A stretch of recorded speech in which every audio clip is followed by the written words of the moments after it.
आज हम इफ्सियों तीसरे बाब की तफसीर की तरफ बढ़ेंगे। इसके लिए हम पहले आयत की तिलावत करेंगे। इफ्सियों बाब नंबर 3 आयत नंबर 1। इसी सबब से मैं पालूस तुम गैर कौम वालों की खातिर मसीह यस्सु का कैदी हूँ। पहले वर्ष के अंदर क्या है? इसलिए कि मैं क्या बना हुआ, तुम लोग मसीह यस्सु में क्या हूँ? मैं कैदी हूँ। यहाँ पर हमें दो तरह की चीज़ें मिल रही हैं। पहली बात तो ये कि पालूस रसूल जो हैं वो रोम के अंदर कैद भी हैं। दूसरा ये कि वो अपनी इस कैद को एहसास कमतरी में नहीं ले रहे, वो अपनी इस कैद को यूं शो नहीं कर रहे कि जी मेरे ऊपर बड़ा जुल्म हो रहा है, बल्कि वो उस कैद के ऊपर फ़ख्र कर रहे हैं और कहता है कि मसीह यस्सु में क्या हूँ? कैदी हूँ। और मसीह यस्सु में वो कैदी किस तरह से है? कलीसियाएँ तैयार करने की वजह से। क्लियर? सेकंड वर्स की तरफ आते हैं। शायद तुमने खुदा के उस फजल के इंतज़ाम का हाल सुना होगा जो तुम्हारे लिए मुझ पर हुआ। यहाँ पे वो इफसस की कलीसिया को मुखातिब करके कह रहा है कि मुझ पे क्या हुआ है? ख़ास फजल और किन के लिए हुआ है? तुम लोगों के लिए हुआ है। आम तौर पर माना जाता है कि पालूस रसूल की जब यानी कि पहली कैद के दौरान उसने ये ख़त लिखा है, वो अपने आप को रोम का कैदी नहीं कहता, इससे एहसास शिकस्त का इज़हार हो सकता था। वो अपने आप को मसीह यस्सु का क्या कहता है? कैदी कहता है। इसके लिए कोटेशन ज़रा नोट कीजिएगा। ये एक औरत की कोटेशन, उनका नाम है रूथ पैक्सन। अगर इंग्लिश में आप इसको लिखोगे तो आप लिखोगे रूथ पैक्सन। अगर उर्दू में लिखोगे तो यूं। इन्वर्टेड कॉमा के अंदर इनकी कोटेशन में आपने मार्क करनी है। क्या? हाँ जी, बोलना शुरू करूं? लिखिएगा, इफ्सियों के खत से इन्वर्टेड कॉमा के अंदर आप मार्क करें।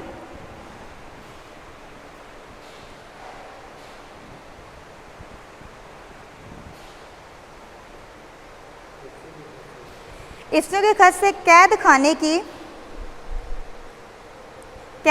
की बू नहीं आती, क्योंकि पालूस रसूल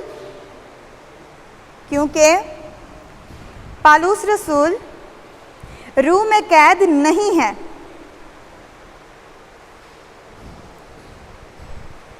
क्योंकि पालूस रसूल रूह में कैद नहीं है, वो रोम का कैदी तो है, मगर वो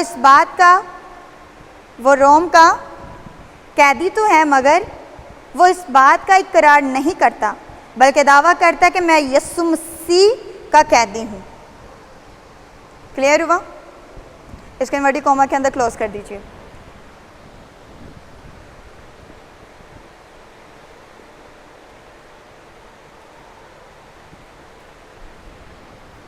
दूसरी आयत के अंदर है कि शायद तुमने खुदा के उस फजल के इंतज़ाम का हाल सुना होगा जो तुम्हारे लिए मुझ पर हुआ।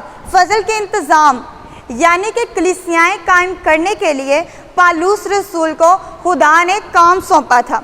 जब कोई इंसान, एक मालिक होता है, वो अपने नौकर को कोई जिम्मेदारी देता है कि वो उस काम को मैनेज करे, वो उसका मैनेजर जब वो ठहरता है तो वो उस काम को प्रॉपर करता है ना अपने मालिक के लिए। सेम इसी तरह से पालूस रसूल को ये जिम्मेदारी दी गई थी, वो कलीसियाओं को क्या करे? कायम करे, गैर कौमों के अंदर क्या करे? मुनादी करे।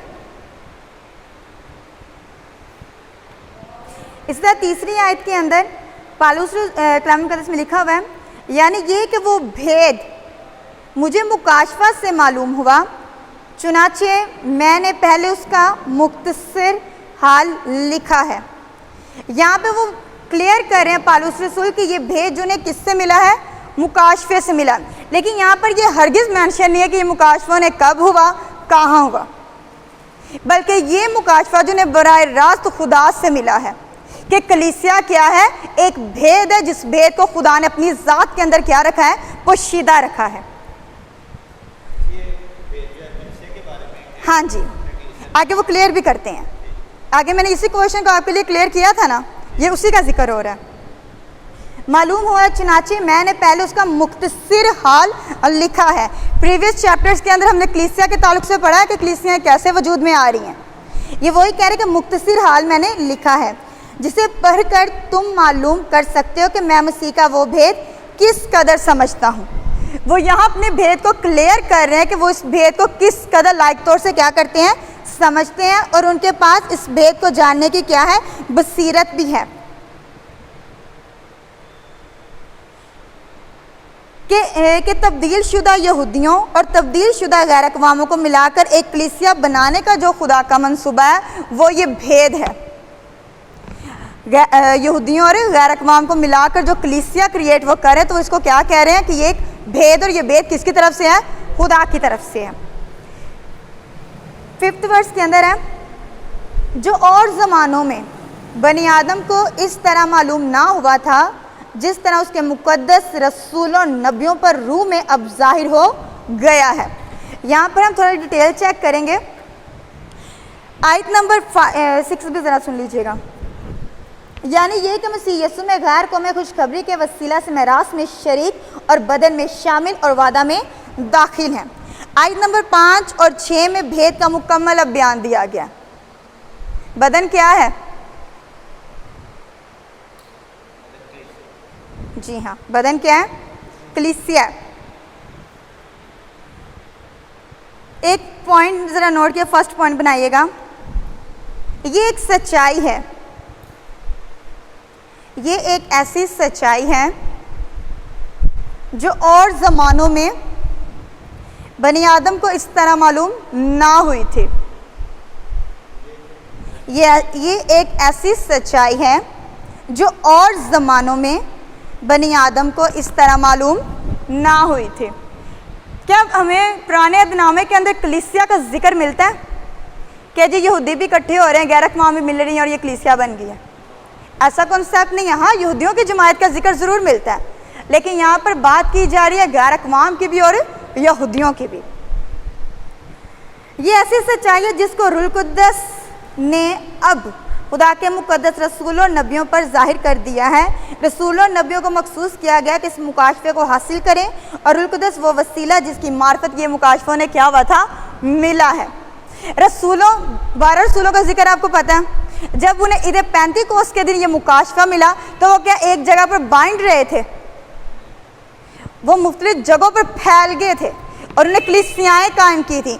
आपको अमाल की किताब के अंदर नजर आए स्तिफनस कहीं पे आपको खड़ा हुआ नजर आए, कहीं पे फिलिप्पस आपको काम करता हुआ नजर आए, कहीं पे पतरस आपको वास करता हुआ दिखाई दे रहा है, कहीं पे आपको पौलुस रसूल तब्दील होता और कलीसियाएं कायम करता हुआ नजर आ रहा है। ऐसा कैसे हो रहा है? कलीसियाओं को उन्हें क्या मिल गया? एक मुकाशफा मिल गया। हमको जानना चाहिए कि यहाँ रसूल और नबियों से मुराद नए अहदनामा के रसूल और नबी हैं। यहाँ पर किन की बात की गई है? नए अहदनामा के रसूलों और नबियों की। पहले से में कहा गया है कि भेद ये सच्चाई और ज़मानों में ज़ाहिर नहीं की गई थी, इसलिए पुराने अहदनामा के नबियों को इसका इल्म भी ना था। बहुत नामवर नबी गुजरे हैं, वो कह भी सकते हैं कि आने वाले वक्त में कलीसियाएं कायम होंगी। किसी ने ऐसी कोई बात कही है? नए अहदनामे में जिक्र मिलता है कि कलीसिया मसीह की क्या है? दुल्हन है, और इसकी तैयारी के लिए रसूलों को उठाया गया, खुदा के खादमीन को उठाया गया, मुकद्दसीन को उठाया गया, ताकि ये दुल्हन क्या हो जाए? मुकम्मल तौर पर तैयार हो जाए। ये सच्चाई कलीसियाई ज़माने के उन लोगों को बताई गई जिनको जी उठे खुदावन ने ख़ास तौर से मुकर्रर किया था कि उसके नुमाइंदा होकर बोलें और दूसरों को बताएं। यानी कि जब मसीह यीशु जिंदा हुए तो उन्हें कलीसियाएं कायम करने के लिए उन्होंने लोगों पर ये बात क्या कर दी? जाहिर कर दी। उन पे जो उस पर जी उठने के बाद मसीह यीशु पर क्या लेकर आए थे? ईमान लेकर आए थे। जो शागिर्द थे क्या उन्हें नहीं पता था कि मसीह यीशु जिंदा हुए हैं? ये ऐसी अटल हकीकत थी कि जिसके बारे में मसीह यीशु ने जिंदा होने से पहले भी उन्हें बताया था और जिंदा होने के बाद में उन पर क्या कर दिया था? जाहिर कर दिया था। इसलिए उनका ईमान इस कदर पुख्ता था कि रोमी हुकूमत चाहे इर्द गिर्द वाले यहूदी लोग कुछ भी उन्हें कहते, उनकी सेहत पर कोई असर नहीं था, क्योंकि वो हकीकत से क्या हो चुके थे? वाकिफ़ हो चुके थे। और जिनको सच्चाई मिल जाती है वो इर्द गिर्द की बातों की तरफ ध्यान नहीं देते, फिर उसके ऊपर फोकस करते हैं। इसके अलावा, और यहाँ पे हम 30 वर्ष में हमने देखा है, अब जाहिर हो गए, यानी ये कि मसीह यीशु में गैर कौमें खुशखबरी के वसीला से मिरास में शरीक और बदन में शामिल और वादा में दाखिल हैं। बदन में शरीक से मुराद के वो कलीसिया का हिस्सा बन चुकी हैं, और खुशखबरी में शरीक से मुराद यानी कि उन्हें खुशखबरी के वसीला से ईमानदार होने का क्या मिला है? गिफ्ट मिला, उन्हें ये बख्शिश हासिल हुई है। इसके अलावा आगे वादा, वादे में दाखिल है। यहाँ वादे से मुराद रूहुल कुद्दस हो सकता है। हमें अमाल की किताब में बार बार ये जिक्र मिलता है कि उन्होंने क्या पाया इनाम में, रूहुल कुदस पाया। पालूस रसूल एक जगह पर पूछते हैं कि तुम्हें रूहुल कुदस मिला, तो लोगों ने क्या कहा था कि हमने तो अभी तक सुना भी नहीं कि रूहुल कुदस आया। फिर जब उसने उनके लिए दुआ की तो उन्हें क्या मिला, रूहुल कुदस मिला। तो ये इस बात का प्रूफ है कि खुदा का वादा क्या है, रूहुल कुदस। और मरकज़ की इंजील के अंदर 16वें बाब के अंदर लिखा हुआ है कि जो कोई ईमान लाएगा वो क्या होगा, निजात पाएगा। और निजात लाने वाले के तो मैं क्या मुआवजे होंगे, बदरूहों को निकालेंगे। और रूहुल कुदस की हमारे यहाँ एक साइन लिया जाता है गैर ज़ुबानों को, टंग चेंजेस को, तो वो क्या हो जाता है, खुदा का वादा हमारी ज़िंदगी में क्या होता है, कंप्लीट होता है। इस तरह इसराइल की बुलाहट, अगरचे इसराइल को पुराने नाम में आपको पता खुदा ने पहले कहा है कि तुम मेरी क्या हो, बरगज़ीदा नस्ल हो, बरगज़ीदा उम्मत हो, खुदा ने उन्हें चुना है। लेकिन यहाँ पर खुदा ने गैर कौमों को अपॉर्चुनिटी ज़्यादा दी है। कैसे ज़्यादा मिली, अब गौर से सुनिएगा।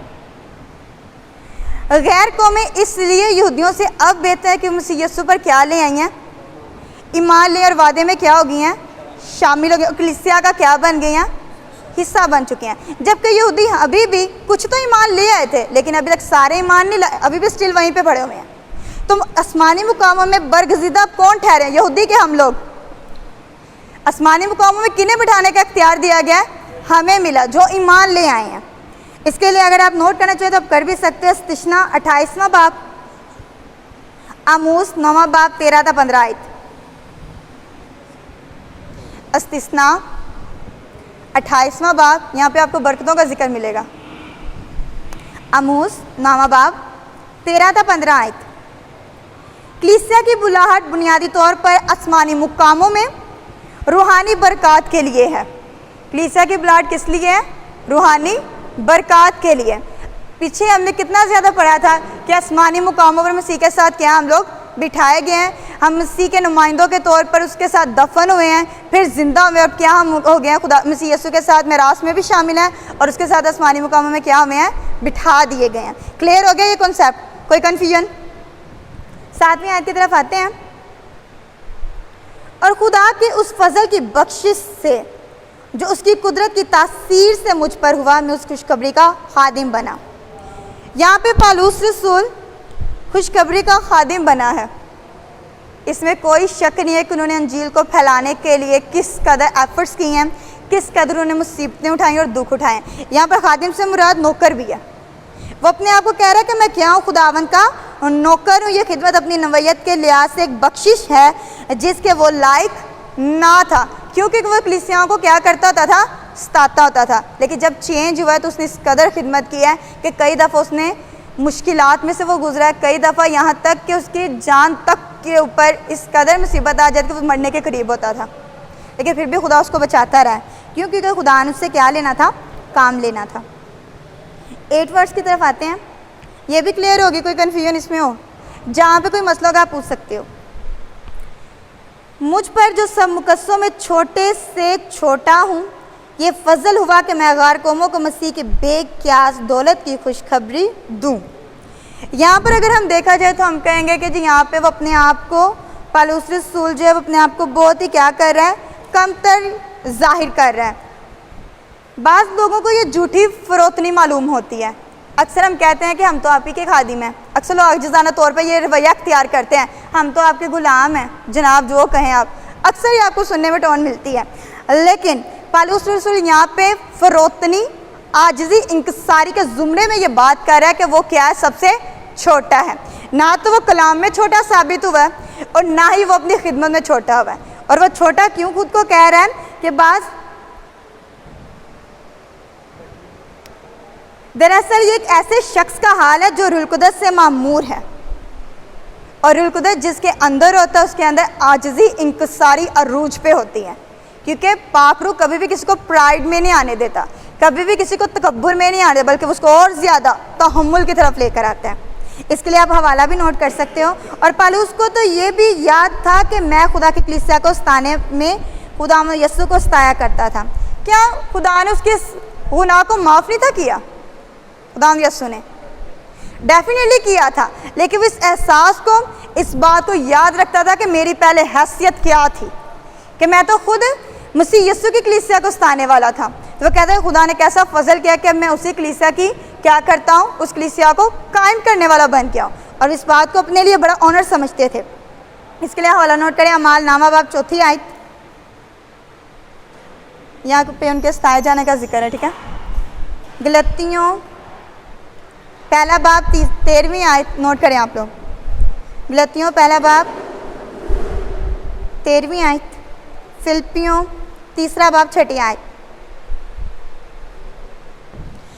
पालूस रसूल गैर कौमों का रसूल था, जैसे पतरस रसूल यहूदियों का रसूल था।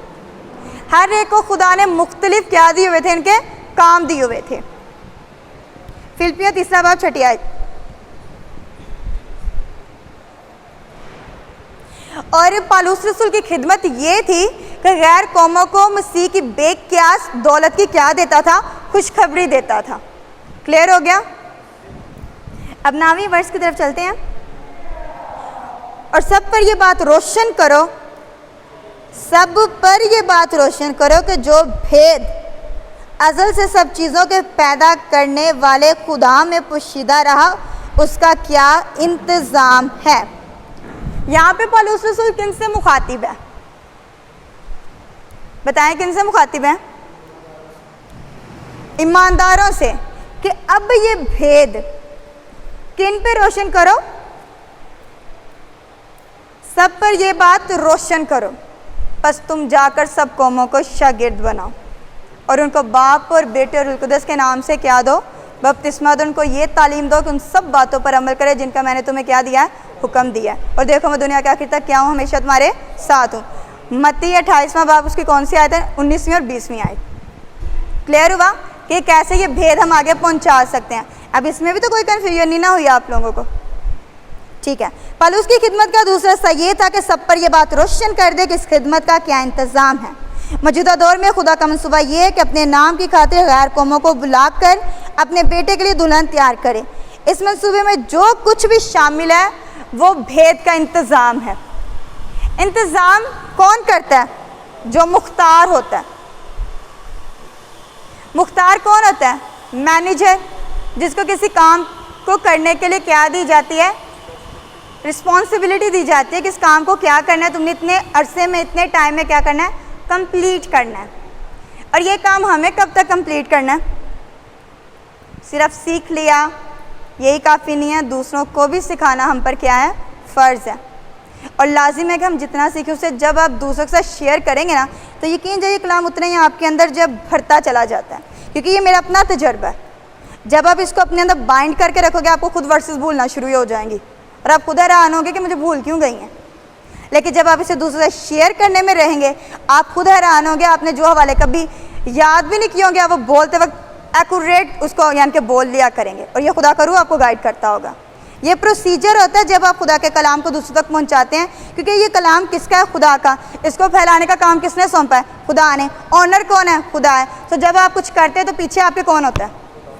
खुदा होता है। तो आप लोगों को बहुत अच्छी तरीके से गाइड भी करें, इसलिए किसी भी डर की, किसी भी खौफ की ज़रूरत नहीं है। जो करना है खुदा के फजल से करें। ये भेद अज़ल से सब चीज़ों को पैदा करने वाले खुदा में क्या रहा है, फिर किन पे ज़ाहिर किया? ये पीछे हमने अभी सीखा है, रसूलों और नबियों पर। रसूलों और नबियों ने किन पर ज़ाहिर किया? कलीसियाओं पर। कलीसियाओं के वसीले सब किन पर ज़ाहिर हो रहा है?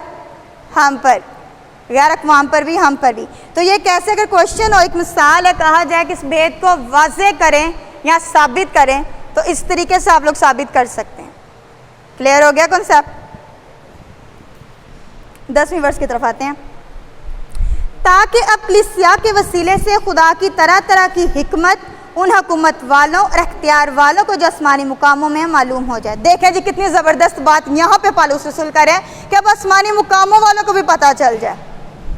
ज़मीन वालों को ही खाली सुकून हासिल ना, आसमान वालों को भी सुकून मिल जाए। और यहाँ पे वो किसकी बात करें, ज़रा प्लीज़ इस वर्ष को दोबारा रिपीट कीजिएगा, आप लोग मेरे साथ पढ़िएगा। ताकि अब कलीसिया के वसीले से खुदा की तरह तरह की हिकमत उन हुकूमत वालों और अख्तियार वालों को जो आसमानी मुकामों में है मालूम हो जाए। यहाँ पर किस प्रेसिडेंट की बात की जा रही है? यहाँ पर किस चीफ आर्मी ऑफिसर की बात की जा रही है? ज़मीन वालों की हो रही है, आसमान वालों की हो रही है? तो आसमान पे कौन रहते हैं? फरिश्तेगान। कौन है? पालूस रसूल कह रहे हैं ये हकीकत आदमियों तक की महदूद नहीं बल्कि उन तक भी है। और कैसे फरिश्ते इसमें शामिल हैं, जरा डिटेल को चेक कीजिएगा। इस भेद के ताल्लुक से खुदा का इरादा यह है कि अपनी तरह तरह की हिकमत को फरिश्तों के आसमानी लश्करों पर जाहिर करे। आसमान से फरिश्तेगान मजबूर है कि खुदा की बेक़ियास फैसलों की तारीफ करें और उसकी समझ से बालातर राहों पर ताज्जुब करें। एक रिवायत है, रिवायत के ताल्लुक से मैं अक्सर आप लोगों को कहती हूँ कि ये ऐसी बात होती है जो कलाम मुक़द्दस में नहीं लिखी होती, लेकिन ये बुज़ुर्गों से चली आती होती है, सुनी सुनाई होती है, और मैंने भी किसी से सुनी है। कहते हैं कि जब मसीह यीशु की पैदाइश हुई तो जिस जगह पर यानी कि सराय में हुई थी, तो मसीह यीशु को चारों तरफ से फरिश्तों ने कवरेज दी हुई थी। उस जगह के ऊपर चारों तरफ फरिश्ते ही फरिश्ते, इतने फरिश्ते थे कि कोई झांकना भी चाहे तो झांक नहीं था सकता, इस कदर खुदा की गयूर उस जगह पर थी। तो एक जगह पर समुंदर के किनारे कहते हैं कि बहुत ज़्यादा इब्लीस के जो कारिंदे थे वो इकट्ठे हो गए। कैसे? जो उस दौर के अंदर मूर्तें थी वो टूटना शुरू हो गई थी। जिस टाइम में मसीह यीशु की पैदाइश दुनिया में हुई थी वो मूर्तें टूटना शुरू हुई। उनमें से जो स्पिरिट थी यानी बैड स्पिरिट जो थी वो निकली और एक जगह पे जाके इकट्ठी हो गई हैं और आपस में सारे बातचीत करना शुरू हो गए कि ये क्या मामला हुआ है। तो जो उनका सीनियर था वो वहाँ पे आता है, तो कहता है कि क्या बात हुई है? तो वो कहते हैं कि ये वजह जिसकी वजह से चारों तरफ जो मूर्तें टूटना शुरू हो गई हैं। तो वो जो उनके चेयरमैन थे वो फ़ौरन वहाँ से उठते हैं, चेक करने जाते हैं कि मैं देख क्या हुआ क्या है। तो वो जब देख रहे नीचे से देखते हैं तो फरिश्ते उन्हें वहाँ से नहीं देखने देते, ऊपर से झांकने की कोशिश करते फरिश्ते वहाँ से भी नहीं देखने देते। अगर नीचे से देखते वहाँ से उनको किक करके पीछे फेंक देते हैं। तो मैं ये कहना चाह रही कि फरिश्तों की तरफ से जब बात हुई तो इसलिए मैंने ये रिवायत आप लोग शेयर करना चाहिए कि देखिए फरिश्तों ने किस तौर से कवरेज दी हुई थी कि वो कितने एक्साइटेड थे कि मसीह यीशु पैदा, वो खुद नीचे आ गए हैं। हम मसीह यीशु की बशारत जो फरिश्तों ने ज़्यादातर दी है, कभी गडरियों को दे रहे हैं तो कभी मुकस्सा मरियम को, कभी यूसुफ को दे रहे हैं, जबकि मजूसियों को सारे ने दी है। तो ये बात है कि फरिश्ते भी काफ़ी ज़्यादा एक्साइटेड होते हैं खुदा की कुदरत के अजायब देखने के लिए। क्यों? क्योंकि ये भेद सिर्फ ज़मीन वालों के लिए नहीं था पोशीदा, आसमान वालों के लिए भी पोशीदा था, जो कि खुदा ने सिर्फ और सिर्फ अपनी ज़ात के अंदर ठहराया हुआ था। वो देखते हैं, फरिश्तों की बात हो रही है, सुनिएगा। वो देखते हैं कि खुदा ने किस तरह गुनाह पर फतह पाकर जलाल हासिल किया। वो देखते हैं कि किस तरह उसने आसमान के आला तरीन को यानी मसीह यीशु को दुनिया के अदना तरीन के लिए भेज दिया। वो देखते हैं कि किस तरह उसने भारी कीमत देकर अपने दुश्मनों का फिदिया दिया, उनको मोहब्बत से फतह किया और अपने बेटे के लिए दुल्हन बनाया है। वो देखते हैं कि उसने किस तरह उनको सारी रूहानी बरकत से जो आसमानी मुकामों में है माला माल किया है। और वो देखते हैं कि वो सलीब पर खुदावंद यीशु के काम के वसीला से खुदा को और ज़्यादा जलाल मिला है। और ईमान लाने वाले यहूदियों और गैर कौम वालों को इतनी ज़्यादा बरकतें मिली कि अगर गुनाह को कभी दुनिया में दाखिल ना होने दिया जाता तो ये कभी भी ना मिल सकती थी। किस कदर फरिश्ते एक्साइटेड थे कि खुदा का जलाल देखें। इसी तरह उन्होंने कलीसिया के जब भेद को सुना होगा तो मेरा ईमान है कि फरिश्ते बहुत ज़्यादा एक्साइटेड हुए होंगे कि वाह खुदा ने कैसा आला मंसूबा ठहराया। क्योंकि खुदा जो हमारा वो किसी का तरफदार नहीं है। ये नहीं कि अगर एक बार गजीदा उन्होंने कहा है कि जो यहूदी हैं तो भाई यहूदी हैं, बाकियों को कुछ नहीं पूछा गया।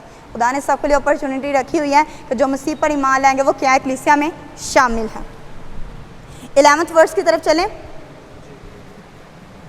हालेलुया। उस अज़ली इरादा के मुताबिक जो उसने हमारे खुदावंद यीशु मसीह यीशु में किया था। किस इरादा के मुआफिक? जो मसीह यीशु में किया था। मसीह यीशु में कैसे किया था? गुड, कि वो दुनिया में आए, सलीब उठाए, कफ़ारा हमारा दे, हम निजात पाएँ और मसीह यीशु जिंदा होकर ऊपर जाए, हम इस्मानी मुकामों पर क्या हो जाएं, बैठ जाएं। तो ये क्या सारा प्रोसीजर था? ये सारा वो भेद था जो मसीह यीशु में खुदा ने क्या किया था, ठहराया था। इसके अलावा और जिस तरह ये खुदा की हिकमत को जाहिर करता है, ये सब कुछ उसने उस अज़ली इरादा के मुताबिक है जो उसने हमारे खुदावंद यीशु मसीह में किया था। इससे पेशतर की ये दुनिया बनाई गई। खुदा जानता था कि शैतान गुनाह में गिर जाएगा और इंसान गुनाह में उसकी पैरवी करेगा।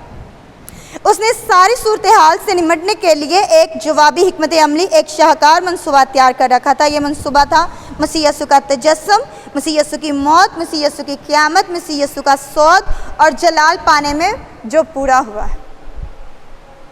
क्लियर हो गया? कोई कन्फ्यूजन? 12 वर्स हैं जिसमें हमको उस पर ईमान रखने के सबब से दिलेरी है और भरोसे के साथ रसाई। हमें मसीह यीशु में क्या है और भरोसे के साथ क्या है? दिलेरी हमें कैसी है?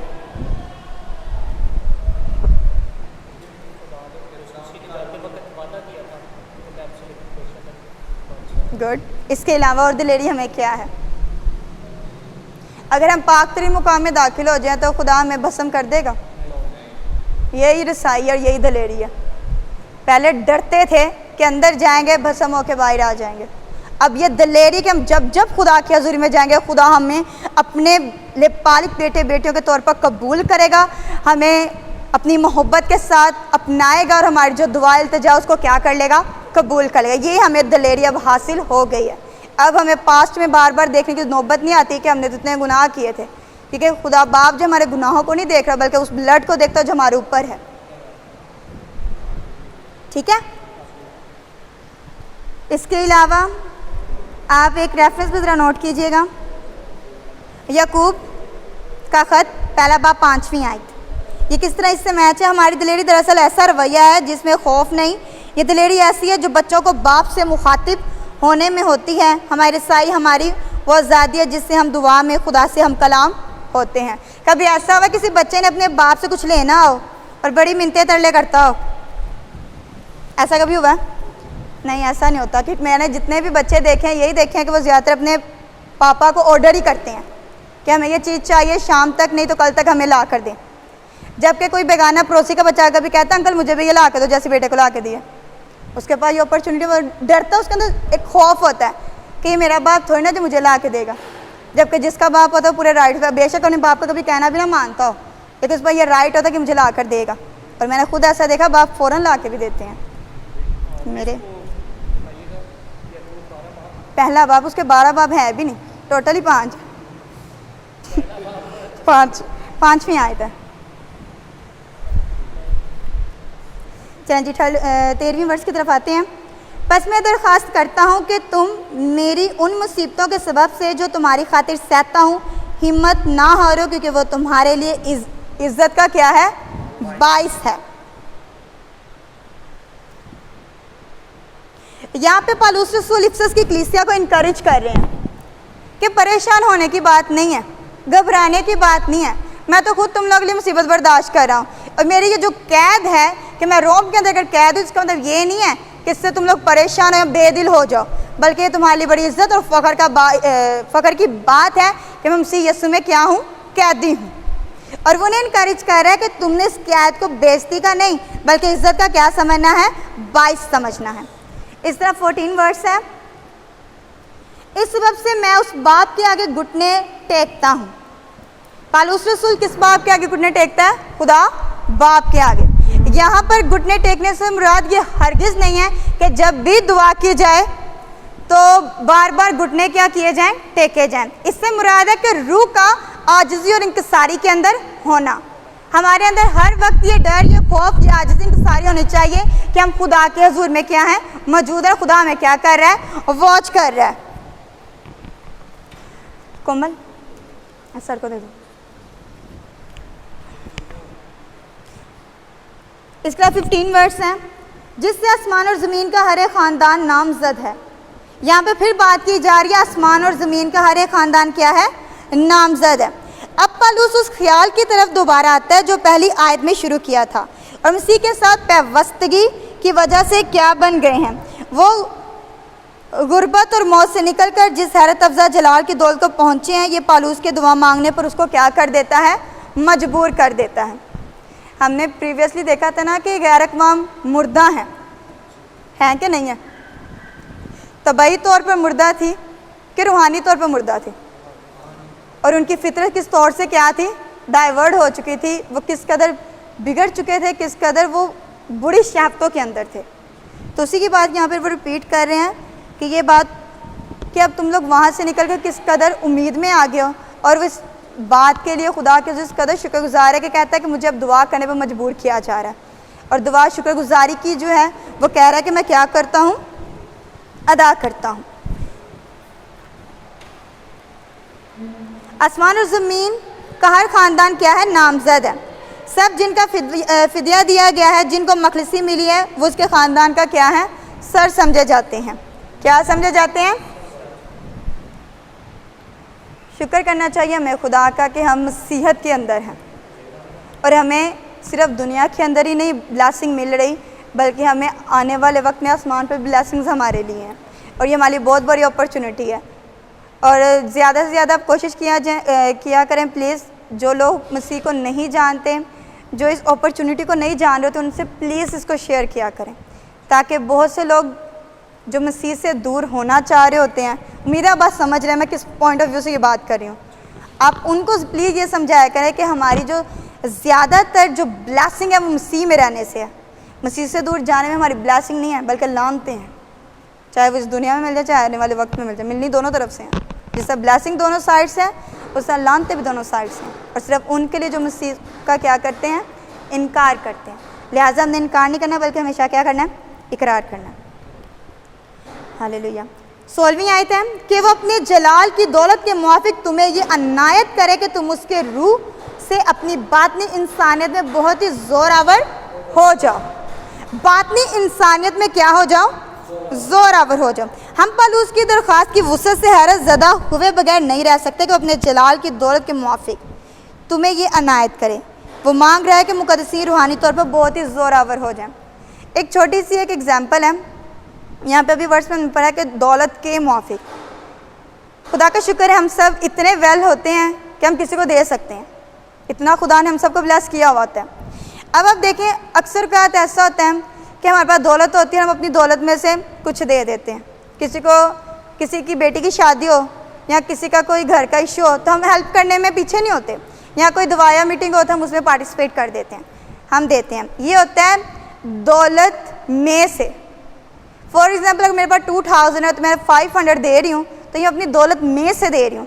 लेकिन दौलत के मुआफिक जो होता है, मीन्स के मेरे पास अगर, यहाँ आप लोगों के पास, खुदा करे सबके पास, हमारे पास अगर लाखों में अमाउंट है और हम उस मेज़ के यानी उसके मुआफिक दें, तो मीन्स के हम लोग जितना किसी ने मांगा उसकी ज़रूरत से ज़्यादा दें। तो ये होता है दौलत के मुआफिक। जितना हम खुदा से मांगते हैं, खुदा हम उसमें नहीं रखता, बल्कि उससे ज़्यादा क्या कहता है? देता है। और निपुल लैंड के बारे में आपको कितनों को पता है? एक करैक्टर है वर्ल्ड के अंदर, कहते हैं कि जब भी लोग उनसे कुछ मांगने आते, वो बड़े अमीर तरीन, तो बहुत रहमदिल पर्सन थे। कहते जब उनसे कोई कुछ मांगने आता था तो वो कहता था किसने मेरी इज्जत में इजाफा कर दिया है, किसने मेरी इज्जत बढ़ाई अगर मुझसे कुछ मांगा है। और जो जितनी बड़ी चीज़ उससे मांगता था वो उतना ही अपनी इज्जत अफजाई समझता था कि इसने मेरी इज्जत में क्या कर दिया है?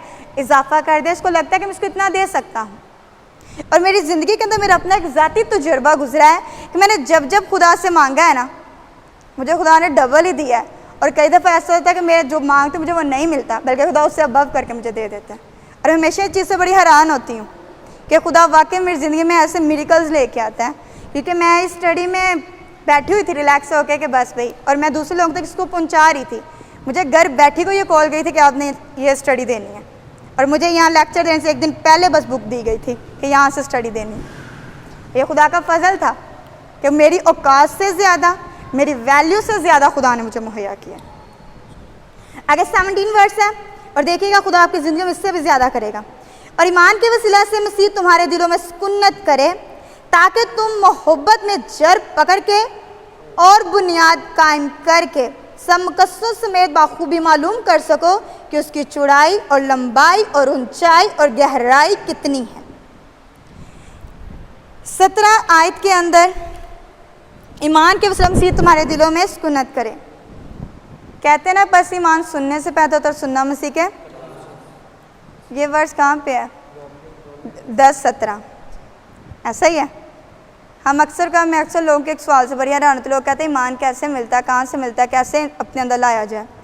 तो मैं कहती हूँ इतनी कॉमन वर्ड से इतनी सिंपल बात कही गई, उसके बावजूद लोग हैरान रहते हैं कि ईमान इतनी बहुत, कुछ लोग ईमान को इतना यानी कि पुचीदा करके बैठे हुए हैं कि खुद भी क्लियर नहीं कर पाते ईमान है क्या। ईमान के वसीला से तुम्हारे दिलों में मसीह सुकूनत करे, यह नतीजा है रूह की तक़वियत देने का।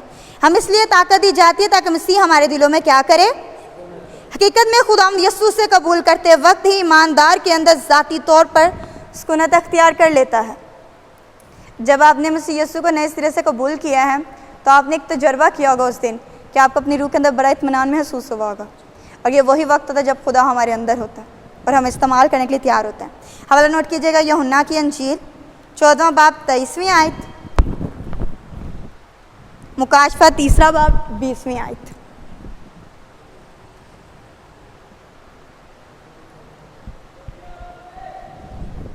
यूहन्ना की अंजील 14वां बाब 23वीं आयत, मुकाशफा की किताब 3रा बाब 20वीं आयत। रूह कुदस हमें जितनी ज़्यादा ताकत देगा हम उतना ही ज़्यादा मसीह यीशु की मानत क्या होंगे, बनते चले जाएंगे।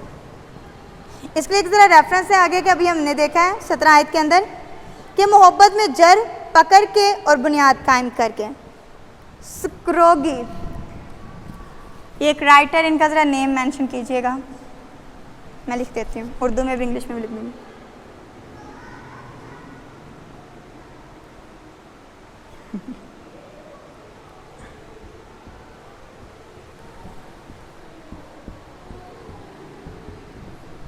ठीक है, इन्वर्टेड कॉमा करें कि कोटेशन मेंशन करें।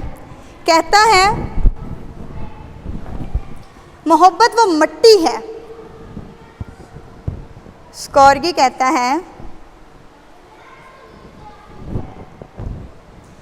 है मोहब्बत वो मिट्टी है जिसमें हमारी ज़िंदगी की जड़ें होनी चाहिए। जड़ें आसमान की तरफ होती है कि मिट्टी में होती हैं? फिर ठीक है, ज़िंदगी की जड़ें होनी चाहिए। और ये वो चट्टान है जिस पर हमारा ईमान हमेशा कायम रहना चाहिए। मोहब्बत की ज़िंदगी मेहरबानी, बेलोसी, हलीमी और शिकस्तगी की ज़िंदगी होती है। इसे अगर आप दोबारा से पढ़ो, मोहब्बत की ज़िंदगी मेहरबानी, बेलोसी, हलीमी और शिकस्तगी की ज़िंदगी होती है। ये वो मोहब्बत की बात की जा रही जो खुदा की इंसान से, इंसान के खुदा से होती है। बाकी ये दूसरी किसी मोहब्बत में ये स्टेटमेंट फिट नहीं हो रही। ठीक है, इसके लिए हवाला नोट कीजिए, पहला करंथियों बेलोसी का मतलब होता है बेहद, हाँ जी। और हलीमी का मतलब क्या होता है? आजिज़ी। शिकस्तगी की ज़िंदगी जिसमें खुद इनकारी की जाए बार बार। आज के दौर में कोई इंसान शिकस्तगी को पसंद नहीं करता। कोई कहता है अगर मुझे बात की तो की क्यों है, जबकि खुदावन की जो तालीम है हमें ये दी जाती है कि अपनी खुदी से क्या किया जाए। अगर कोई तेरे एक मुंह पे गाल पे मारे तो बहुत टफ ये होता है, लेकिन मसीह में होते हुए हमें ये सारी चीज़ें फेस करनी भी पड़ जाती और हम करते भी हैं। पहला करंथियों 13वां बाब 4-17। पहला करंथियों 13वां बाब 4 आयत से लेकर 17 आयत तक, 7वीं आयत तक। इसकी टोटली 13 वर्स हैं, 4-7। क्लियर हो गया ये भी कॉन्सेप्ट? इस वर्ड में, इस कोटेशन में अगर कोई प्रॉब्लम हो। 18वीं आयत अभी हमने तिलावत की थी। सब मुकस्सर समेत बाखूबी मालूम कर सको कि उसकी चौड़ाई और लंबाई और ऊंचाई और गहराई कितनी है। किस चीज़ की यहाँ पे लंबाई और गहराई और ऊंचाई और चौड़ाई की बात की गई है? ये भी बात। और उसकी, इसके अलावा और कोई? डेफिनेटली खुदा यीशु मसीह भी मोहब्बत है, खुदा भी मोहब्बत है। आगे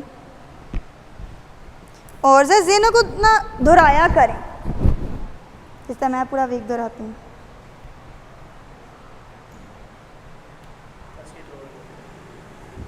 बिल्कुल सही जवाब था। पिछली दरख्वास्तें रूहानी तरक्की और नशोनुमा के लिए खुदा के फर्जंद को तैयार करती हैं ताकि सब मुकस्सर समेत जाने कि उसकी चौड़ाई और लंबाई और गहराई कितनी है। ये ज़रा मैं आप लोगों को ना लिख के बताती हूँ, आप लोगों के लिए इजी हो जाएगा। जिस तरह से 4 वर्ड्स आप लोगों के लिए इजी तो थे लेकिन कन्फ्यूजन भाई के लिए बन गई थी। एक ज़रा पहले हेडिंग नोट करो।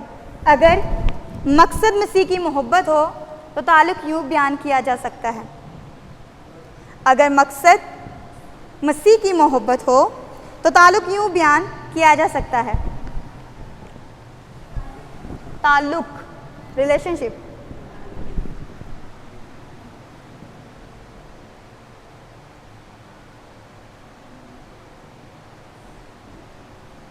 चौड़ाई, लंबाई, गहराई, ऊंचाई।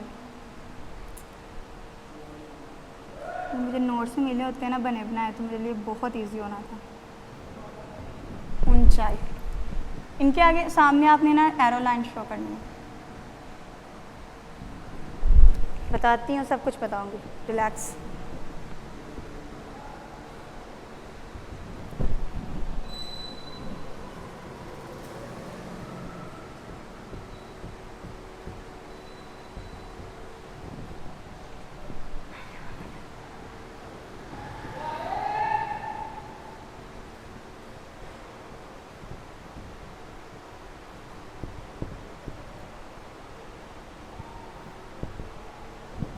कुछ समझ आ भी रही है कि नहीं?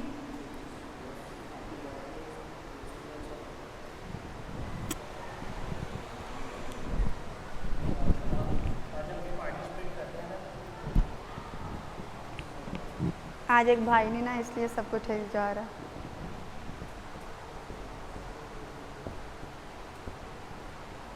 यूहन्ना 3:16 पहला कुरिन्थियों 13:8। ये हवाले निकाल के पढ़ने भी हैं, ठीक है? इसका रेफरेंस मैं नीचे लिख रही हूँ, ठीक है? क्यों? हाँ जी भैया, इसकी शॉर्ट फॉर्म होती है, ज़्यादा लंबा लिखने के बजाय आप लिख सकते हो। मैं ज़्यादा शॉर्ट फॉर्म यूज़ करती होती हूँ। 2:8 इसका रेफरेंस मैं आगे मेंशन कर रही हूँ। पहला यूहन्ना, आप चाहो तो बस ये भी लिख सकते हो तो इसके लिए लिख के अब इतनी आदत होगी, खुद ही पता चल जाता है कि कौन सा रेफरेंस है।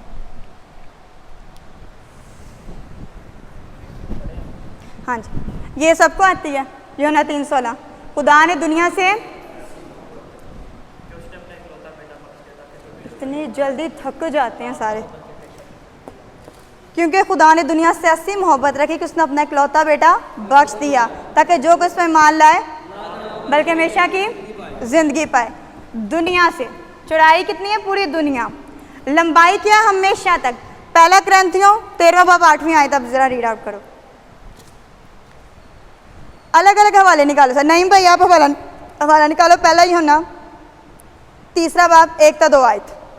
जॉनसन भाई आप करो पहला कुरिन्थियों 13 बाब 8वीं आयत, और साथ वाले भाई आप कर लो फिलिपियों 2:8। हाँ जी, 8वीं आयत। और अगर तुरही की आवाज़ साफ ना हो तो कौन लड़ाई के लिए तैयारी करेगा? ऐसे ही तुम भी अगर जुबान से वाज़ेह बात ना कहो। पहला कुरिन्थियों, ये मुझे ज़ुबानी पूरा बाब रटा हुआ है। पहला कुरिन्थियों 13 बाब 8वीं तो मिट जाएंगे, ज़ुबानें हो तो जाती रहेंगी, इल्म हो तो मिट जाएगा। आमीन। क्या कहा गया कि सब कुछ जाता रहे हमेशा तक, फिर भी क्या है? कायम है मोहब्बत। लंबाई उसकी इस कदर है, लामहदूद है। ये लाजवाल हर चीज़ लाजवाब, वो मिट रही है, वो मिट रही है, लेकिन क्या है? मोहब्बत की लंबाई कायम और दायम है। दुनिया की बहुत शॉर्ट होती है लेकिन खुदा की अनलिमिटेड है। आगे गहराई, सलीबी मौत, फिलिपियों 2:8। जिनके पास मैंने कहा था वो बोले अब। फिलिपियों 2:8 जल्दी करें। और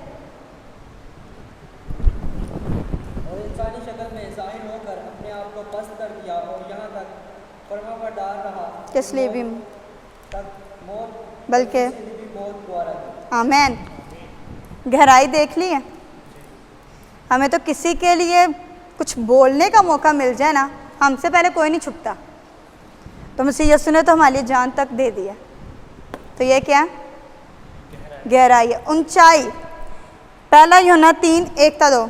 नहीं भाई रीड करो। देखो बाप ने हमसे कैसी मोहब्बत की है कि हम खुदा के फजल कहलाए, और हम भी दुनिया में इसलिए नहीं जानते कि उसने उसे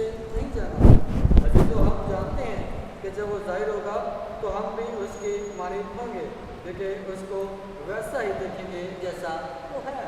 आमीन। ऊंचाई आसमान तक बुलंदियों को छू रही है।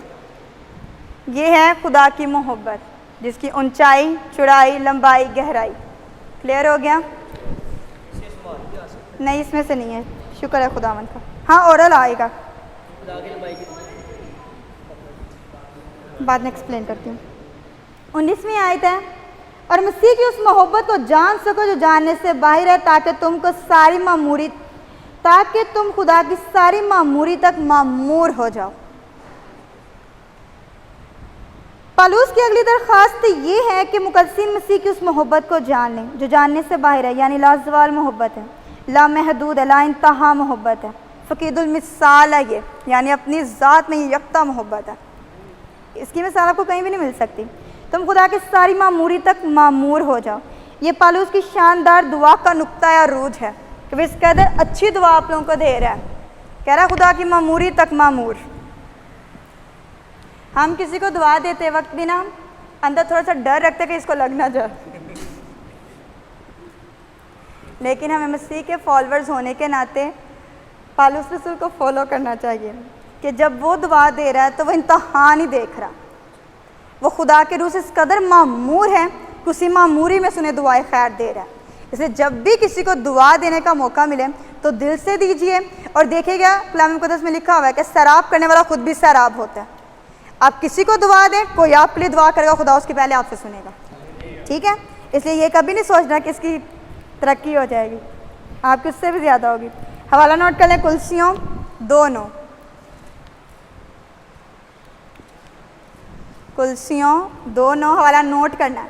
ईमान के वसीले से जिस कदर ज़्यादा हमारे दिलों में सुकूनत करेगा उतना ही ज़्यादा हम उसकी मामूरी तक मामूर होते जाएंगे। हम खुदा की सारी मामूरी तक कभी भी मामूर नहीं हो सकते, लेकिन ये वो सिमत है जिसकी तरफ हम कदम बढ़ा सकते हैं ईमान के वसीला से, रोज़ बाय रोज़ स्ट्रगल करने से, खुदा को ज़्यादा से ज़्यादा जानने से हम उसके मामूर में मूव करते हैं। ठीक है, आगे 20 वर्ड्स। अब जो ऐसा कादिर है, कौन कादिर है? अब जो ऐसा कादिर है उस कुदरत के मुआफिक जो हमें तासीर करती है, हमारी दरख्वास्त और ख्याल से बहुत ज़्यादा काम कर सकता है। कलीसिया में और मसीह यस्सू में पुश्त दर पुश्त अब्दुल्लाबाद उसकी तमजीद होती रहे। सब कहें आमीन। दुआ और अख्ताम रूह परवर हमदो खुदा पर होता है। इससे पहले जो दरख्वास्तें की गई हैं वो बहुत दलेराना, जुर्तमंदाना और बाज़ाहिर नामुमकिन अलहसूल है। लगता है पूरी नहीं होंगी, ऐसा लगता है ना, कितनी वो हैवी उसने दुआएं दी हैं, लेकिन ईमान है कि वो दुआएं उन्होंने दिल से दी और उन्हें क्या है, लगी होंगी। लेकिन खुदा हमारी दरख्वास्त और ख्याल से बहुत ज़्यादा काम कर सकता है। ऐसा है कि नहीं है? क्योंकि उसके ख्यालात हमारे हक़ में हमेशा क्या हैं, भलाई के और सलामती के हैं। मैं समझती जो खुदा को जान जाते हैं ना, उन्हें दुनिया ना भी जाने, उन्हें कोई फ़र्क नहीं पड़ता होता। लेकिन जो दुनिया को जानने में लगे रहते हैं ना, वो कभी खुदा को नहीं जान पाते। 21वीं आयत है, कलीसिया में और मसीह यस्सू में पुश्त दर पुश्त अब्दुल्लाबाद उसकी तमजीद होती रहे। आमीन। खुदाई अज़ली व अब्दी हमदो सताइश के लायक है। फरिश्तगान के लश्करों, सूरज, चांद, सितारों, जानवरों, परिंदों, मछलियों, आग, ओलों, बर्फ़, पहाड़ों, टीलों, दरख्तों, बादशाह, उम्मतों, बनी इस्राएल, सारी कुव्वतों में उसकी हिकमत और कुदरत ज़ाहिर होती है। ये सब का मकसद यही है कि खुदा उनके नाम की क्या करें, हम्द करें। आपको लगता है कि सिर्फ इंसान ही खुदा की बात करते, बाकी कोई भी नहीं करता? सभी करते हैं। ज़बूर के अंदर बार बार एक स्टेटमेंट मिलती है, अफला खुदा की हम्द करे, आसमान उसकी हम्द करे, ज़मीन उसकी हम्द करे। बहुत ऐसे आपको ज़बूर मिलते हैं। तो कोई अगर फर्स्ट टाइम उसको पढ़ रहा हैरान रह जाएगा, क्या ये कर सकते हैं? जिस जिस चीज़ को खुदा ने बनाया वो सब कर सकते, क्योंकि खुदा उनका क्या बनाने वाला है, और खुदा मुबारक खुदा है, और वही हमदो सना के लायक। इसलिए तो कहा गया है कि हर एक घुटना उसके आगे झुकेगा, ख़ास मानियों का। अब ज़मीन के नीचे हमने कौन से अपने प्लाट लिए हुए हैं?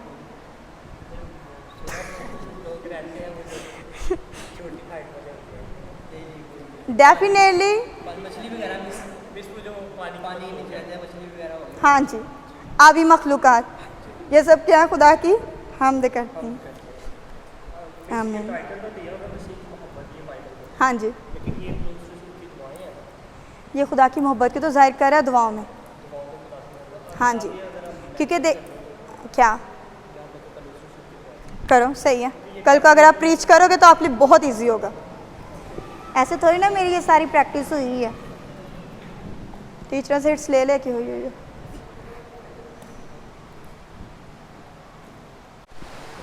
यहाँ आके नहीं,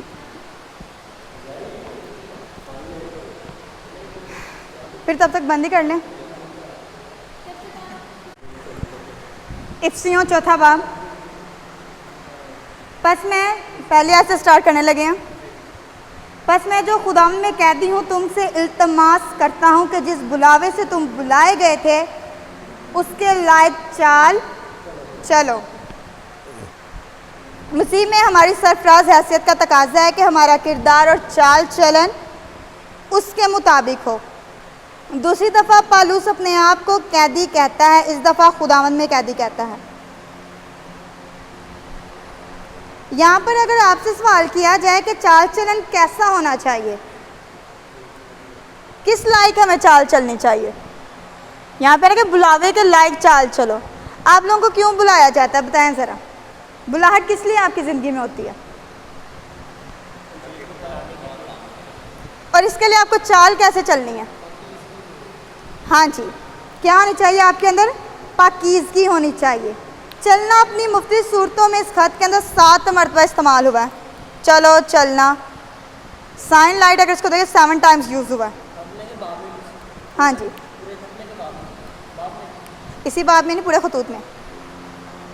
लायक चाल से मुराद वो चाल है जो मसीह के बदन के अज़ू के तौर पर मसीह के पैरोकार पूर्वकार हैसियत से मुताबिकत रखती हो।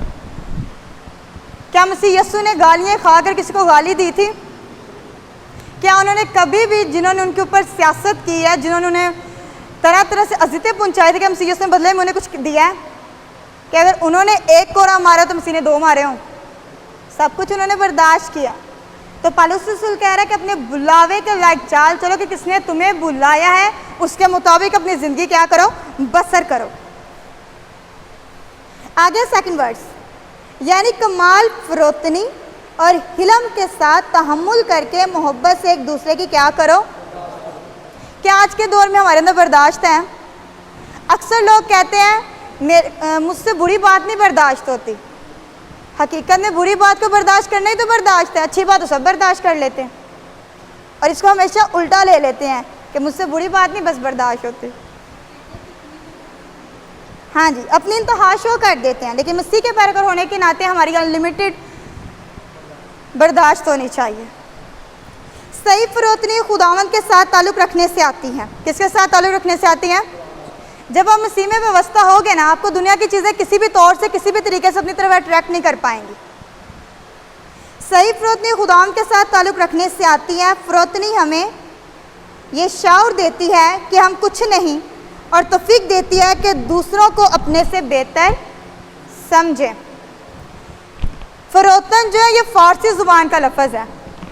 किस ज़ुबान का लफ्ज़ है बाइबल के अंदर? फ़ारसी के अंदर फ़रो का मतलब होता है झुकना, और तन का मतलब होता है बदन, यानी अपने बदन को झुकाना।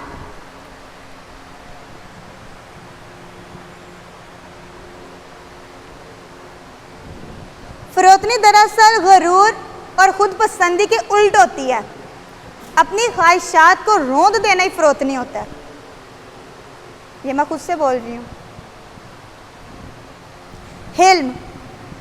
हिल्म ये रवैया इस हस्ती की ज़िंदगी में सबसे नुमाया नज़र आता है जिसने कहा कि मैं हलीम और दिल का, मसीह यस्सु ने कहा कि मैं हलीम और दिल का क्या हूँ। बेशक मसीह यस्सु बहुत ज़्यादा हलीम थे, इसमें कोई शक नहीं है। उन्होंने हमें नज़र आता है जगह जगह पर लोगों पर तरस खाया।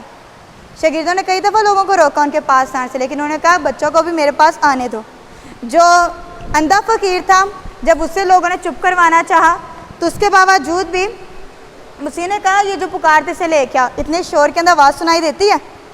लेकिन हमारे मसीह की हलीमी है कि उसने ऐसों पर भी तरस खाया। जिसे दुनिया देखना नहीं चाहती, जिसे दुनिया लाइक नहीं करती, मसीह यस्सु ने गले से लगाता है। और उनके फॉलोवर होने के नाते हमारे अंदर भी इम्तियाज़ नहीं होना चाहिए कि कौन कमतर है, कौन ज़्यादा ऊंचा है। हम किसी के ग़ुलाम नहीं हैं, हम मसीह के खून खरीदे हैं। और हम पर वाजिब है कि हम मसीह के फॉलोअर्स होने के नाते सबको एक व्यू से देखें और सबकी रिस्पेक्ट करें, चाहे वो कोई अमीर है, चाहे वो कोई गरीब है, चाहे वो कोई जैसा भी है। ये हमारा फ़र्ज़ है, ठीक है। इसके लिए हवाला नोट कीजिए मत्ती 11वां बाब 29वीं आयत, हलीम और फ़रोतन के लिए मत्ती 11वां बाब 29वीं आयत।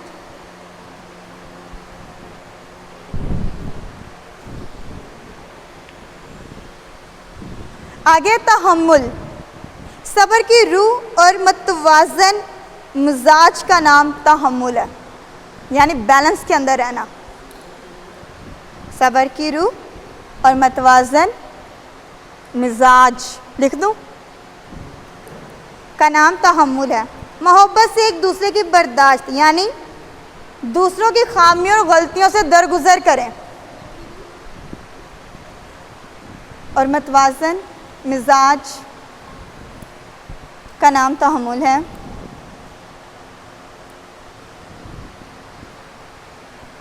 मोहब्बत से एक दूसरे की बर्दाश्त करें, यानी दूसरों की खामियों और गलतियों को दरगुजर करें। कैसी हमारे तो खूबी है, हम किसी की गलतियों को दरगुजर करते हैं।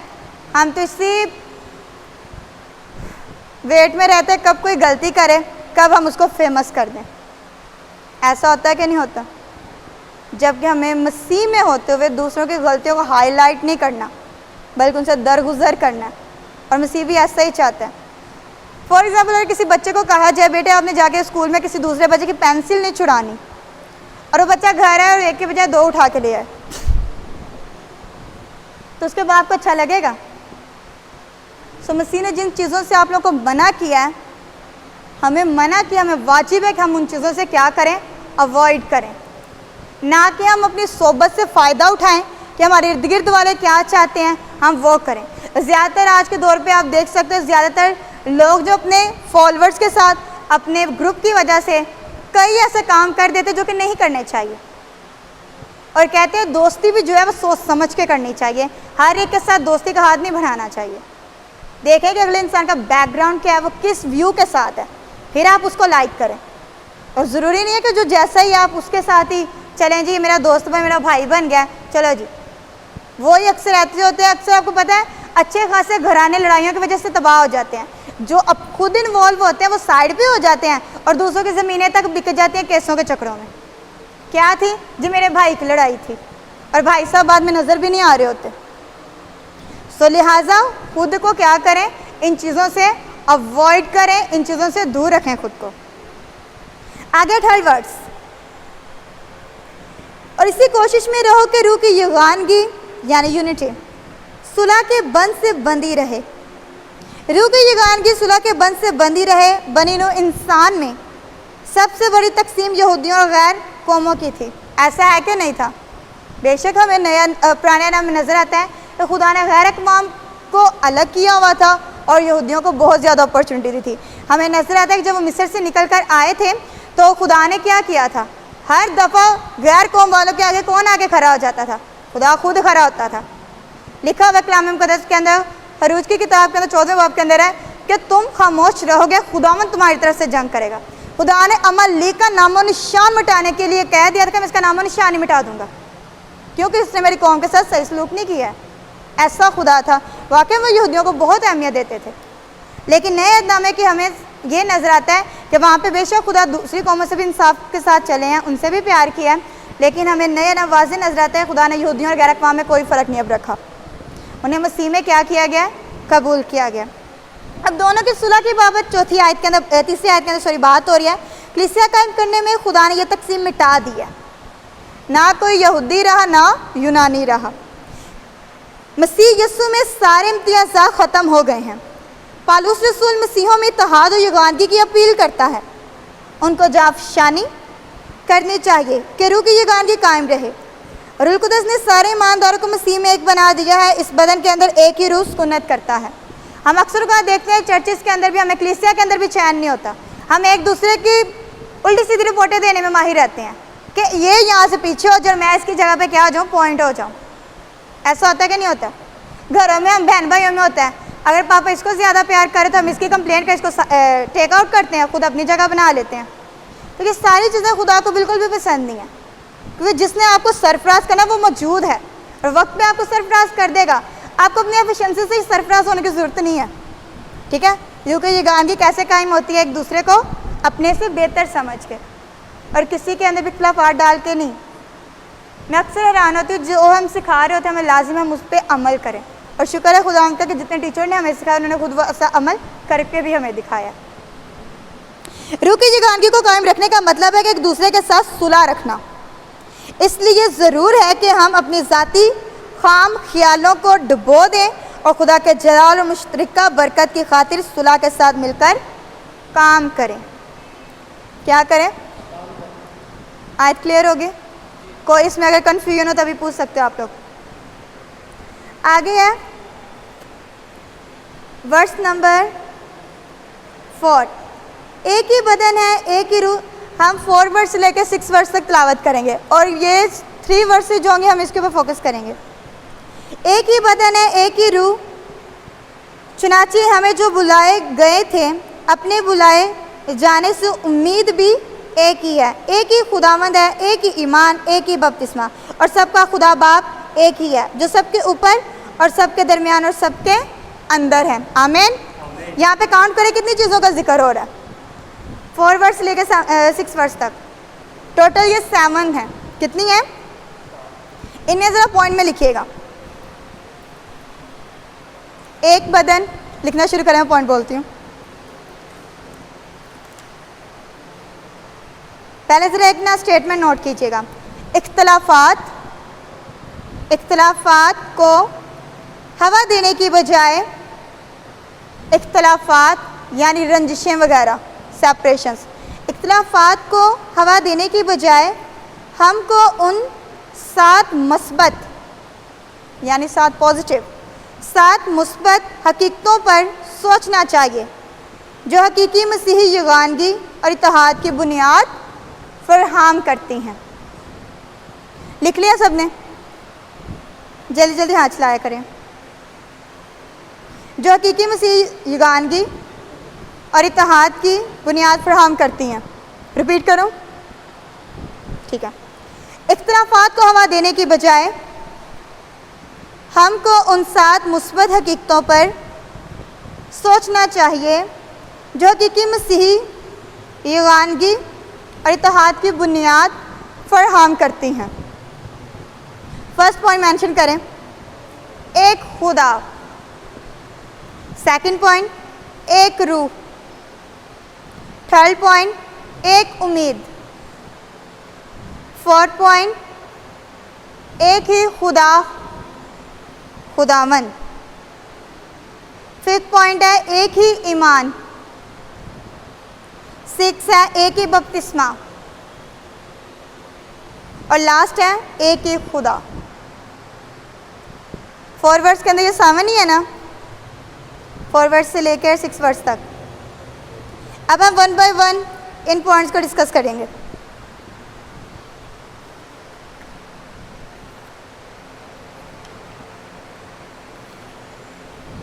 पहला पॉइंट है एक बदन। रंग, नस्ल, कौमियत, सकाफत, ज़ुबान, मिजाज के इख्तलाफात के बावजूद बदन सिर्फ एक है। ये लिखना आप लोगों ने, ताकि बाद में आप ये ना कि हमारे पास रिटन फॉर्म में नहीं है। लिखें, एक बदन के नीचे लिखना शुरू करें। रंगो, नस्ल, कौमियत, सकाफत, ज़ुबान, मिजाज के इख्तलाफात के बावजूद बदन सिर्फ एक है, जो पेंतीकोस्त से लेकर फ़िज़ाए इस्तकबाल तक के सच्चे ईमानदारों से तश्कील पाता है। जो पेंतीकोस्त से लेकर इख्तलाफात, सेपरेशंस, इख्तलाफात के बावजूद बदन एक सिर्फ एक है, जो पेंतीकोस्त से लेकर फ़िज़ाए इस्तकबाल तक के सारे सच्चे ईमानदारों से तश्कील पाता है। हवामर का इस्तकबाल किन्होंने करना है? कलीसिया ने। ये फिर बात किसकी हो रही है? और कलीसिया कैसे बनी है? मसीह का बदन है। और बदन क्या कहलाती है मसीह की? कलीसिया और दुल्हन। 120 की जमात में जब रूहुल कुद्दस आया था, ये कलीसिया तभी तश्कील पा गई थी।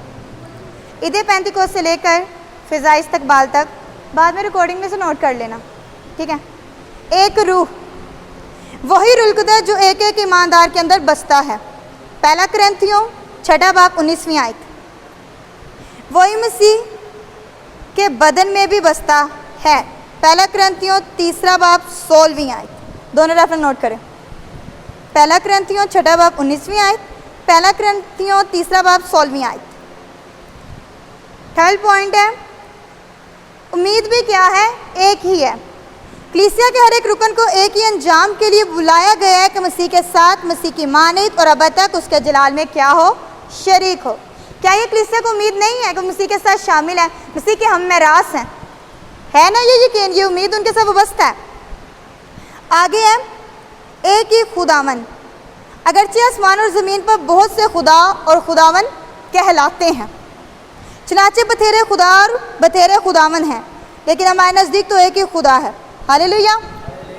और एक ही खुदावंद है, यानी यीशु मसीह, जिसके वसीला से सब चीज़ें मौजूद हुई और हम भी उसी के वसीला से हैं। इसलिए हवाला ज़रूर नोट कीजिएगा। पहला कुरिन्थियों 8वां बाब 5वीं आयत, 6ठी आयत। पहला कुरिन्थियों 5वीं और 6ठी आयत,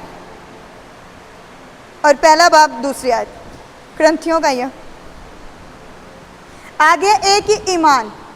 अब एक ही ईमान कैसा है? क्योंकि सब ईमानदार किस पर ईमान लाते हैं? मसीह यीशु पर। और मसीह यीशु पर ईमान लाने के वजह से हम सबका ईमान भी क्या है? एक है। और ईमान क्या है? कि मसीह यीशु हम सब के लिए क्या हुआ? मुआ, फिर जिंदा और फिर तीसरे दिन मुर्दों में से, और अब क्या है? वो खुदा बाप की दाहिनी तरफ। और हमारा मुकाम, आसमानी मुकाम मसीह के साथ क्या होगा? मसीह के साथ हम बिठाए जाएंगे। ये मसीही ईमान से ईमान है, और ये उन तालीमात का मजमूआ है जो मुकस्सों को एक ही बार सौंपा गया। ये ईमान बार बार किसी ने आके बताया। शागिर्दों को जो ईमान मसीह यीशु के ज़िंदा होने के बाद एक ही दफ़ा हासिल हुआ है, उसी ईमान ने पूरी दुनिया के अंदर तहलका मचाया, और उसी ईमान की आज बुनियादें हमारी ज़िंदगियों में कायम नज़र आती हैं। कैसे? क्योंकि हम भी मसीह के क्या हैं? मानने वालों ईमानदार की लिस्ट में क्या है? शामिल हैं। आगे है पॉइंट, नेक्स्ट जो है वो है एक ही बपतिस्मा। ईमान की वर्ष नहीं ना आप लोगों ने नोट कीजिएगा ज़रा। यहूदा 3, इसका एक ही चैप्टर है, ठीक है। यहूदा 1, सॉरी 3री आयत इसकी, एक नहीं है। आगे पॉइंट नोट करें, एक ही बपतिस्मा। ये बात दोहरे तौर पर सच और अव्वल है। रूह एक ही है, बपतिस्मा भी एक ही है, जिसके वसीला से मसीह का यकीन करने वाले बदन में शामिल किए जाते हैं। जो कोई ईमान लाए और बपतिस्मा ले निजात पाएगा। तो एक ही क्या है? बपतिस्मा है। क्या हमें कभी किसी ने ये कहा जी एक दफ़ा आपने बपतिस्मा ले लिया, अब दूसरे चर्च आप अगर हमसे लैदा लो, तीसरे में अगर हमसे अलग लो? क्योंकि खुदा का शुक्र है, सबका ये अकीदा क्या है कि बपतिस्मा एक ही है, और उन किसके नाम पे है? मसीह यीशु के नाम पर है। वो अलग है कि उसकी कैटेगरी अलग अलग है, लेकिन बपतिस्मा क्या है? एक ही है। हवाला नोट कीजिएगा ज़रा। पहला कुरिन्थियों 12वां बाब 13वीं आयत।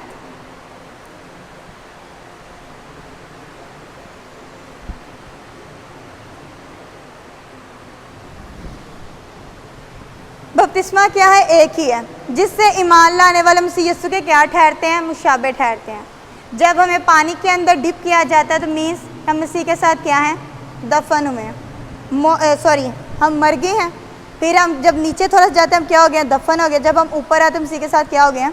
जिंदा हो गए। तो बपतिस्मा क्या हमें मसीह यीशु के क्या ठहराता है? मुशाबे ठहराता है। आगे है 6 पॉइंट, एक ही खुदा है। सॉरी ये लास्ट पॉइंट है, एक ही खुदा है। खुदा का हर फर्जंद सिर्फ एक ही खुदा को तस्लीम करता है। मसीह यीशु हमारे निजात दहिंदा है। उनके बाप को हम लोग एक ही बाप तस्वर करते हैं ना, कि हम में से किसी ने अलग अलग बाप ठहराए हुए हैं कि खुदा बाप एक और खुदा बाप एक और खुदा बाप है। बाप सबका क्या है? एक ही है। और वह कौन है? असली और अब्दी है, वो जो सबका खुदा और बाप है। सबसे मुराद वो सब हैं जिनका फिदिया दिया गया और जिनकी मखलिसी हो गई है। मसीह यीशु ने जब वो यहाँ पे आए तो क्या उन्होंने कहा था कि मैंने हाफ दुनिया का फिदिया दे दिया, हाफ का बाकी खुद ही देते रहे? यूहन्ना रसूल इस बात की गवाही देते हैं, वो कहते हैं कि देखो खुदा का बरा जो जहाँ के गुनाह जब लफ्ज़ जहाँ इस्तेमाल किया जाए तो मीन्स के सारी दुनिया, कोई नहीं बचा।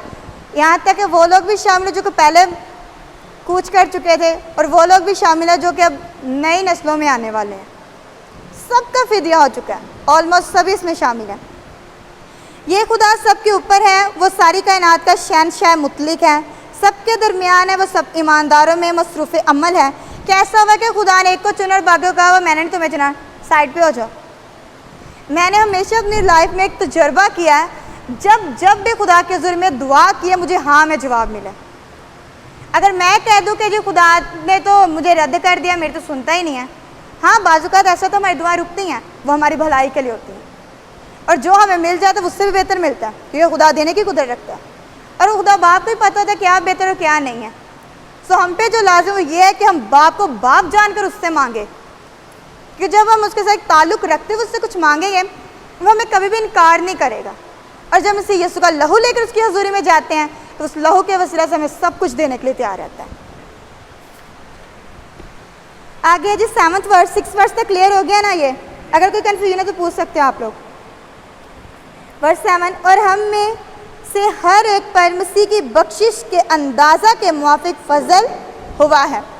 मसीह यीशु की बख्शिश के अंदाज़ा के मुआफिक, इसका मतलब आपके व्यू में क्या है? क्या बख्शिश के अंदाज़ा के मुआफिक मसीह में क्या बख्शिश थी? जी को मैं उनसे बोलो।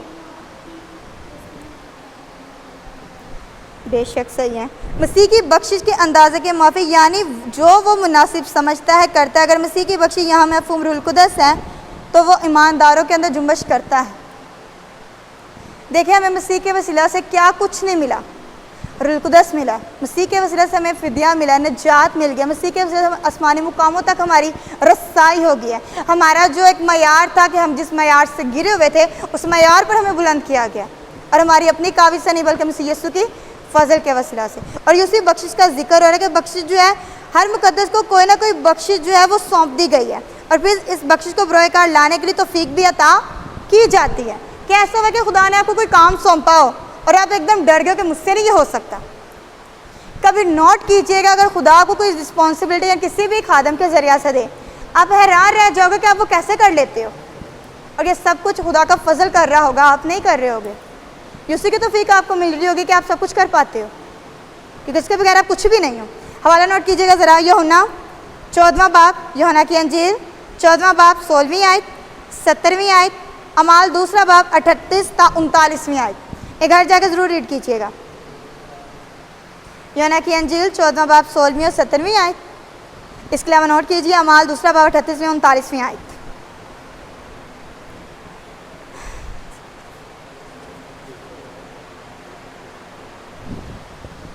आगे 8वीं आयत। इसी वास्ते वो फरमाता है कि जब वो आलम बाला पर चढ़ा तो कैदियों को साथ ले गया और आदमियों को क्या दिए?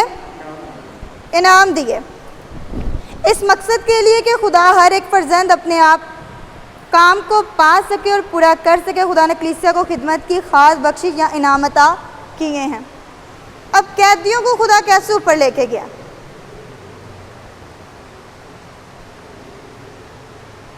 बताएं।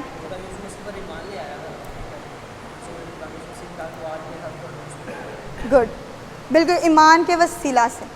और इसके अलावा यहाँ तक कि कलाम मुक़द्दस के अंदर हमें आगे खतूत के अंदर ज़िक्र भी मिलता है कि वो आलम बाला में उतरा, क्या हुआ है? और कैदियों को क्या किया? रिहा किया। आलम अरवा नीचे है, ठीक है। कैदी कहाँ पे? जब ये कॉन्सेप्ट चला आ रहा है, इसके मतलब 2-3 नज़रियात होते हैं। एक कॉन्सेप्ट ये होता है कि आलम अरवा जो वो नीचे है, और नीचे कौन जाता है? जब हम इंसान डेड हो जाता है तो उसकी ज़रूर वो नीचे जाती है, पाताल जिसको कहते हैं, असफल कहते हैं, ठीक है, वहाँ जाती है, वहाँ वो कुछ अरसे के लिए स्टे करती है जब तक उसकी रिहाई ना हो जाए। यहाँ पे जब मसीह उसने फिदिया दिया है तो उन सब का दिया जो कि आदम से चले आ रहे थे, जिनमें हो सकता है नबी हों, पैगंबर हों, ईमानदार हों, खुदा के मानने वाले हों, उन सबको भी मसीह ने रिहाई दे। मखलसी सिर्फ ऊपर वालों की नहीं थी हुई जो दरमियान में ज़मीन पे थे, मखलिसी हुई है, नीचे वालों की भी हुई है, और इस मखलिसी की जो गूंज है वो आसमान तक भी सुनाई दी है। ऐसा नहीं फरिश्तों ने कहा था कि जिसे तुम ऊपर आते जाते देख रहे हो उसे आते हुए भी दोबारा देखोगे, क्योंकि सारी चीज़ें जो थी ऊपर नीचे लेवल पे जा रही थी और खुदा ने इनको क्या किया था, जाहिर कर रहा था कदम ब कदम। क्लियर हो गया? आगे इसको ज़रा नोट कीजिएगा। पौलुस रसूल ज़बूर 28 और 18 आयत की नबूवत का ख़ास इक़्तिबास करता है। मसीह मौदा आलम बाला पर चढ़ेगा, इसके लिए आप हवाला देख सकते हो, ज़बूर 28 18वीं आयत। अपने दुश्मनों को फतह करके उनको कैदी बना लेगा और अपनी फ़तह के इनाम के तौर पर आदमियों के लिए इनाम हासिल करेगा। क्या आज ईमानदार जब मसीह यीशु को कबूल करके उन्हें इनाम नहीं दिए जाते? अब आपने इनाम बताने तरह तरह के इनामात हैं। हो सकता है हमने ख़त में बहुत दफ़े इनामों का जिक्र किया, सो वन बाय वन आपने बताना दोहराना कि कौन कौन से इनाम जो वो हमें मसीह यीशु में हासिल होते हैं। ठीक है, नेक्स्ट आगे आगे। नहीं भाई, आप बताओ।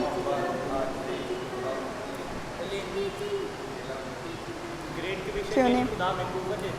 ये देखें, ये इनाम जो है तरह तरह के हो सकते हैं। अगर हम इसको स्पेसिफिक लेंगे ना कि सिर्फ इसको बाइंड करके सिर्फ 2-3 है, तो ये 2-3 नहीं है, ये लामहदूद है। किसी को इनाम दिया जाता है रूह कुदस का।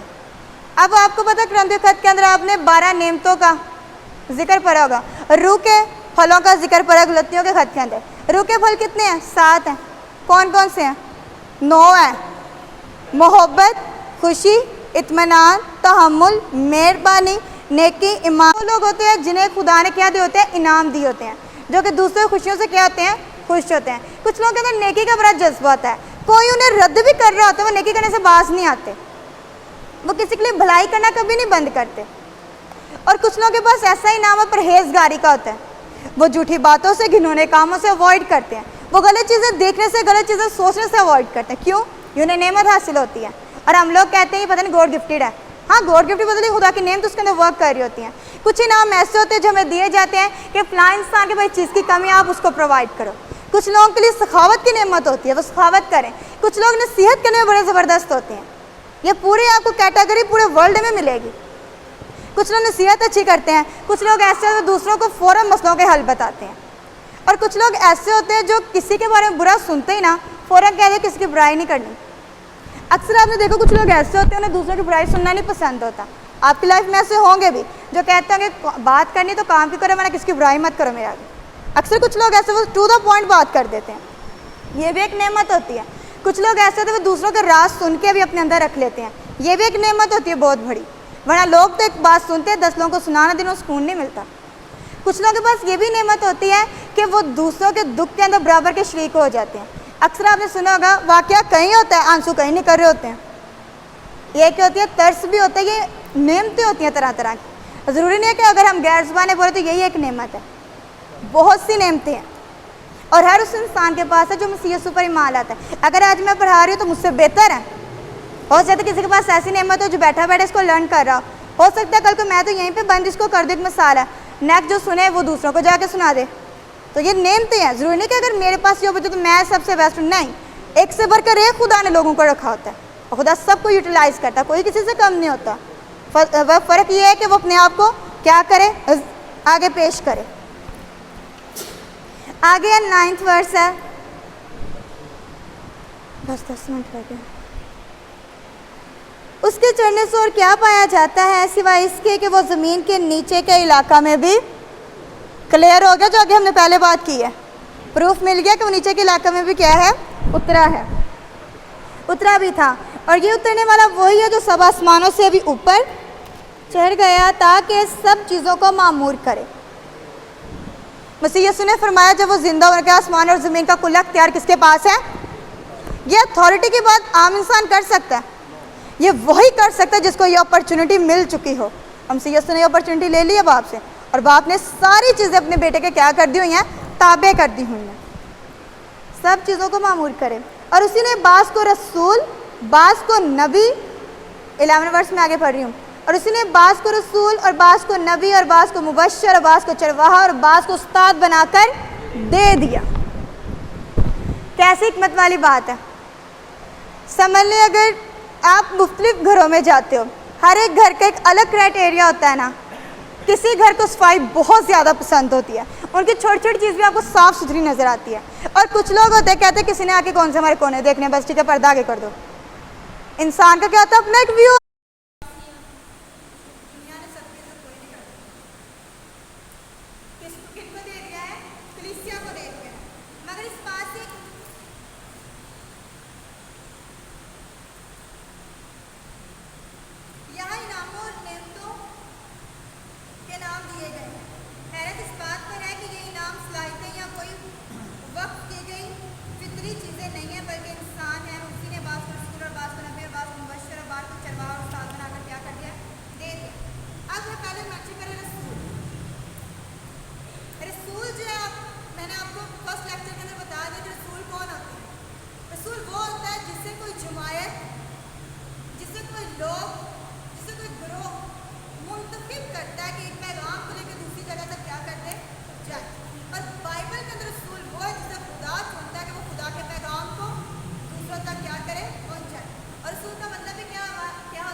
इनकी जो अमवात है वो बड़ी ज़बरदस्त हुई है।